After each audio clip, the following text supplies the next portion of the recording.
How's first week practice going? What do you feel like y'all have been successful at so far? It's been going great. Coach has kind of harped on it a little bit, but everybody's for the most part healthy. So just want to keep it that way going into next week and opening day. And then it's fun because this time of year you can see all the progress guys have made from the fall to the spring and the winter off season. And the other part of it is just it's great being back around everybody. We have a really good group of guys and that all love and pull for each other. So. What did it mean for you to have this whole coaching staff come back? I know you probably had opportunities after what did last year and the continuity that's brought. Yeah, I mean, I think we have the best coaching staff in the country. And, personally, with Coach Early, I've been with him since my freshman year at Arizona State. So, he's really gotten to see myself just kind of grow as a person and as a baseball player. So, I mean, I love him to death. And I know for a fact that, he could – have a job in professional baseball if he wanted it, but it means everything for a guy like that to come back, and then everyone else is the best in the business. So, what have you improved on since last year when you all-around game was terrific, and Coach talked about wanting to make things better? What did they identify for you, and what have you improved on? Yeah, I mean, I didn't play summer ball last year for the reason to stay and train. I mean, I had close to 300 at-bats last year, which is like ridiculous for a college baseball season.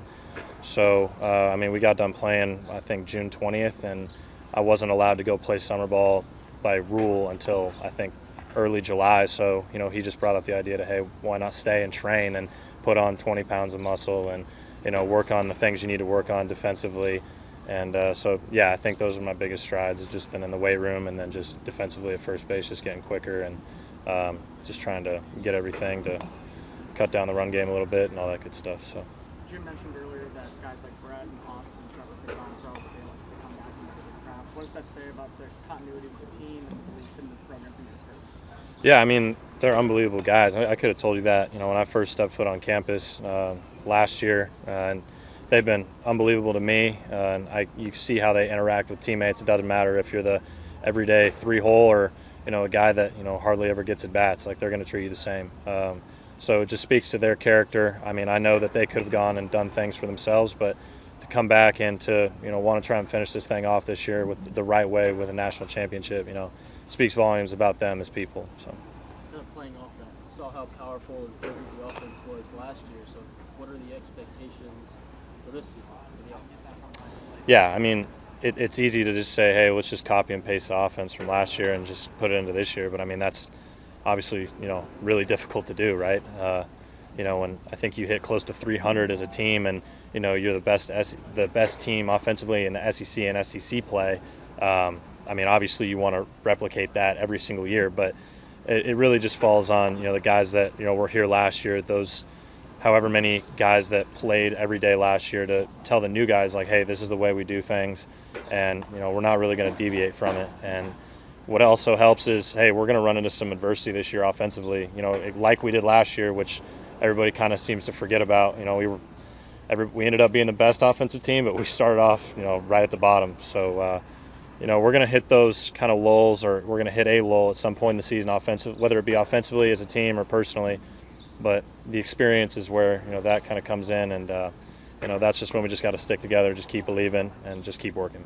Then it'd be pretty easy to copy-paste on 360 and over 100 hits as well on an individual level. So yeah. What is done mentally to stay the same guy and to stay locked in? Right. Well, I learned from a coach a long time ago that you can never stay the same. You're either getting better or you're getting worse. So I don't necessarily know if I'm going to hit what I hit last year. But I do know that I've done everything I possibly could to prepare for this season on a personal level, and then just kind of let the chips fall where they may. I mean, this is a really good conference with a lot of really good pitchers. I have found a recipe that works for me, but at the same time, I like to think that I can do better than last year. I mean, I can't even tell you how much effort has gone into it these past 3 years, and just kind of come full circle. Here we are 3 years later, at a different school that I started from.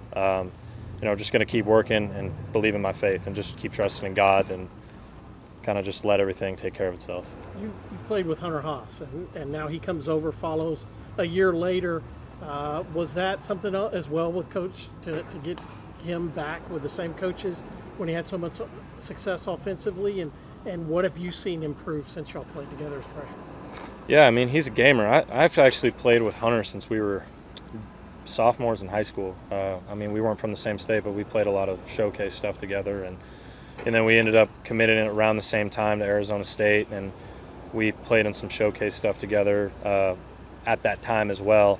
And then we were roommates my freshman year, so coming in with him at Arizona State was fun, just because, and especially now, just however long later, just because, you know, hey, like him and I have grown up together. Like at this point, I feel like that, you know, Hunter, you know, was a really good player when we came into this thing when we were freshmen, and he's only gotten better. He works his tail off, and you know, he's a leader of the clubhouse and a guy that you just want to be around.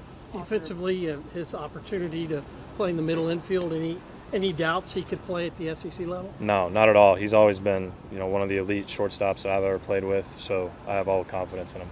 Austin switches his number from that takes you rotate up to right and 12. Just what does he mean to have that? And then do you feel like he embodies what the Dolphin represents? Yeah, no, I know he's been an Aggie for life, and you know, he's one of the best teammates that I've ever had, if not the best. So I can't really think of anybody else more deserving to wear that number, and I know that he's going to make Aggie land and, you know, his team really, really proud. So.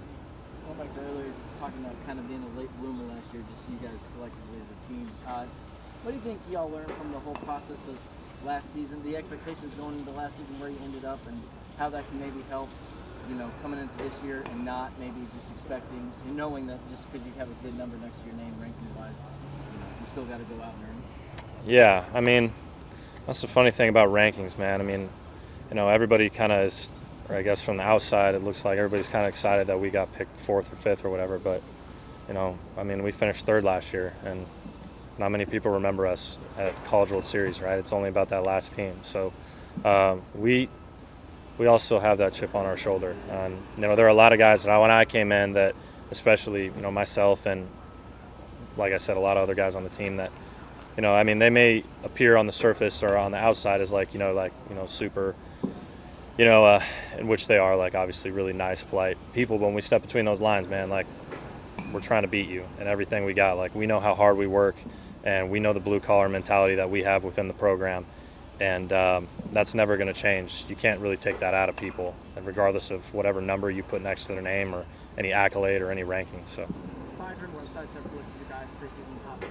Do you even pay attention to that, or internally you guys as players, if it's a 0-0 record and other people face outbreaks?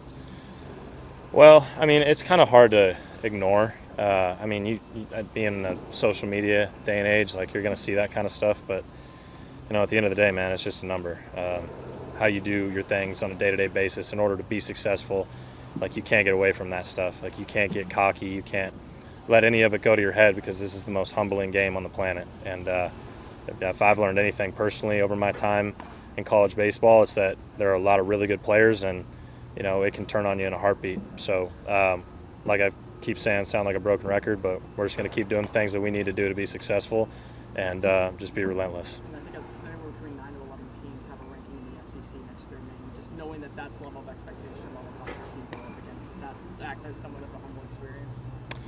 I think it's awesome, man. I mean, I grew up a fan of SEC everything. You know, I'm from Colorado, so that should tell you something. I mean, it's where you want to be. It's where everybody in the country wants to be. You know, this is the best conference for pretty much everything. So, I mean, when you see that kind of stuff, it should only motivate you that much more, man. It's just awesome to be a part of. So.